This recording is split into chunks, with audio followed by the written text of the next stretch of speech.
ഇത് 1 കിലോ ബീഫാണ്. ഇതിൽ നമ്മൾ കുറച്ച് കടച്ചൊക്കെ ഇട്ട് വയ്ക്കാമെന്ന് വിചാരിക്കണം. അപ്പോൾ ഞാൻ 1 സ്പൂണോളം ഉപ്പിട്ടിട്ടുണ്ട്. വെളുത്തുള്ളിയൊക്കെ പിന്നെ ചേർക്കണം. ഇഞ്ചി, പച്ചമുളക്, സവോള, വേപ്പില, സ്വല്പം ചുവന്നുള്ളി ഇതിട്ടിട്ട് ഇപ്പം ഞാനിതിൽ ഈ കൂട്ടിൻ്റെ ഒപ്പം ചേർക്കും. എന്നിട്ട് വേവിച്ചിട്ടാണ് പിന്നെ ഇതൊക്കെ ചേർക്കും.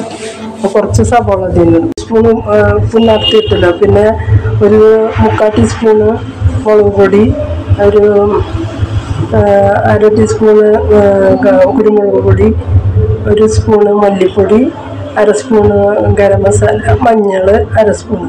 ഇതിനി ഞാൻ ചേർക്കും മുളകും കുരുമുളകൊക്കെ. അതുകൊണ്ട് ഇത് മതി. ഇതിട്ടിട്ട് നമുക്ക് വേവിക്കാം. എന്നിരിക്കുന്ന പൊടികൾ ഇതാണ്. ഞാൻ കടച്ചൊക്കെ ഇട്ട് ഈ കൂട്ടിൻ്റെ കൂടെ ഇട്ട് ഇളക്കി ഒരുമിച്ച് വേവിക്കണം. അപ്പോൾ നമുക്ക് ഇനി കുക്കർ മൂടി വെച്ച് നമുക്ക് വേവിക്കാം. രണ്ടും കൂടിയിട്ട് വേവിക്കുമ്പോൾ അതിലത്തെ നെയ്യും എല്ലാതും പിടിച്ച് കറിക്ക് നല്ല ടേസ്റ്റ് ഉണ്ടാവും. അല്ലെങ്കിൽ വേറെ വേവിച്ചാലും മതി. പക്ഷെ ഇപ്പോൾ ഇതിലിട്ട് വേവിക്കുന്നതാണ് നല്ലത്. അപ്പോൾ നമുക്ക് അങ്ങനെ ചെയ്യാം. ഇപ്പോൾ ഞാൻ ബീഫും കടച്ചക്കയും കൂടി കുക്കറിൽ വെച്ചിരുന്നല്ലോ. അപ്പോൾ ഇനി അതിലേക്കൊരു താളിപ്പ് ശരിയാക്കാണ്. അപ്പോൾ അതിന് വേണ്ടിയിട്ട് ആദ്യം ഞാൻ ചട്ടി വെച്ച് വെളിച്ചെണ്ണ വെച്ച് അതിപ്പോൾ കാഞ്ഞിട്ടുണ്ട്. നമുക്ക് ഇതിലേക്ക് സവോള ഇടാം. അപ്പോൾ അതിലേക്ക് കുറച്ച് സവോള ഇട്ടുണ്ട്.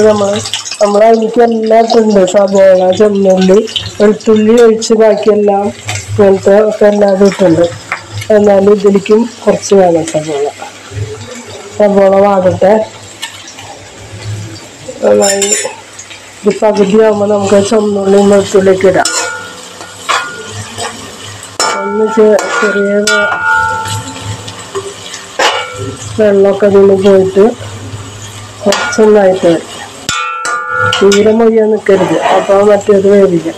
അപ്പം അങ്ങനെ ഞാനത് വഴറ്റിക്കുക. ഇതിൽ ഉപ്പിടാനും പറ്റില്ല. കാരണം ഉപ്പ് വളരെ ഇട്ടുണ്ട്. ഇനി നോക്കിയിട്ട് നമുക്ക് പറ്റുള്ളൂ ഉപ്പിടാം. അപ്പം ഒന്ന് ആവട്ടെ കേട്ടോ. അപ്പോൾ സവോള ഒരുവിധം വാങ്ങി വന്നപ്പോൾ ഞാൻ അതിലേക്ക് വെളുത്തുള്ളി, ചുവന്നുള്ളി, പച്ചമുളക് ഒക്കെ ഇട്ടിട്ടാണ് പിടിക്കാൻ പറ്റില്ല. അപ്പം അതിൻ്റെ ഉള്ളിൽ കിടന്ന് നന്നായി വേവണം വെളുത്തുള്ളി. അല്ലാന്ന് വെച്ചിട്ടുണ്ടെങ്കിൽ ആ വെളുത്തുള്ളിയുടെ കുത്തു വരും. നമ്മൾ പിന്നെ വേവിക്കുന്നില്ലല്ലോ വെളുത്തുള്ളി. നമ്മൾ ഇറച്ചിയിലേക്ക് ഇട്ടത് ഇതേപോലെ തന്നെ സവോള, പച്ചമുളക്, വേപ്പില, ഇഞ്ചി, ചുവന്നുള്ളി, വെളുത്തുള്ളി ഇട്ടിട്ടില്ല. ബാക്കിയെല്ലാം അതിലിട്ടുണ്ട്. അതുപോലെ പൊടികൾ 1/2 ടീസ്പൂൺ മുളക് പൊടിയും 1 ടീസ്പൂണ് മല്ലിപ്പൊടി, 1/2 ടീസ്പൂണ് ഗരം മസാല, 1/2 ടീസ്പൂണ് കുരുമുളക് പൊടി ഇതൊക്കെ ഇട്ടിട്ട് കടച്ചക്കി നിറച്ചും കൂടി കുക്കറിൽ വേവിച്ചതാണ്. അപ്പം അതിൽ മുളകിട്ടുണ്ട്. ഇതിലും കുറച്ചിടണം. കാരണം അത് 1 കിലോ ബീഫും പിന്നെ 1/4 കിലോ കടച്ചക്കയുണ്ട്. അപ്പം അതിലേക്കുള്ള മുളക് വേണം. അതൊന്നാവട്ടെ. നന്നായി വേണം. അതുപോലെ ഒന്ന് മൊരിഞ്ഞ പോലെ ആയിക്കോട്ടെ. എന്നിട്ട് നമുക്ക് പൊടികളൊക്കെ അപ്പോൾ ഒരുവിധം നന്നായി മുരിഞ്ഞ് വന്നിട്ടുണ്ട്. നമുക്ക് ഇതിലേക്ക് വേപ്പില ഇട്ട് കൊടുക്കാം.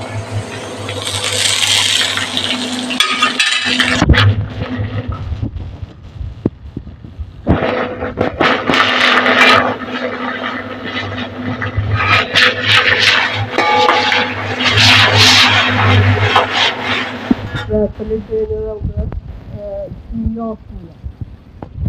എന്നിട്ട് പൊടികളിടാം. ഇതിൽ ഞാൻ അതേപോലെ തന്നെ കണ്ട 1/2 ടീസ്പൂണ് മുളക് പൊടി, 1/2 ടീസ്പൂണ് കുരുമുളക് പൊടി, 1/2 ടീസ്പൂണ് ഗരം മസാല മാത്രമേ ഉള്ളൂ. ഉപ്പ് നമുക്ക് പാകത്തിന് നോക്കിയിട്ട് ഇട്ട് കൊടുക്കാം. കുക്കറിൻ്റെ ആവിയിൽ പോയിട്ട് ഇത് അതിൽ തീ കത്തിക്കൊന്നും വേണ്ട. ആ വെളിച്ചെണ്ണയുടെ ചൂടിൽ നിന്നിട്ട് ഇതിൻ്റെ പച്ചമണം പോയിക്കോളും. അതാവട്ടെ.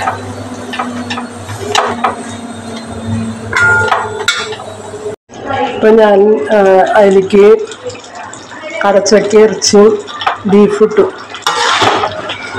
കറി നന്നായി ഇളക്കി യോജിപ്പിച്ചു.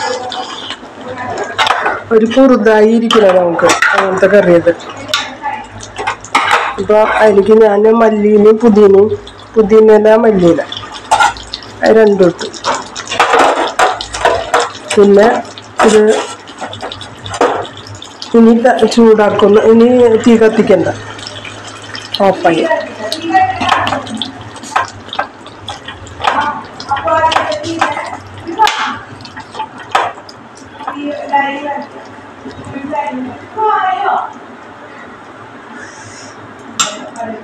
ഇതാണ് ഇന്ന് നമ്മുടെ കടച്ചക്കയും ബീഫും വെച്ച കറി. വളരെ ടേസ്റ്റിയാണ്. നിങ്ങൾ വെച്ച് നോക്കുക. ഇഷ്ടപ്പെട്ടാൽ ലൈക്ക് ചെയ്യുക, ഷെയർ ചെയ്യുക, സബ്സ്ക്രൈബ് ചെയ്യുക. Thank you. നാളെ അടുത്ത കറിയായിട്ട് ഞാൻ വരും.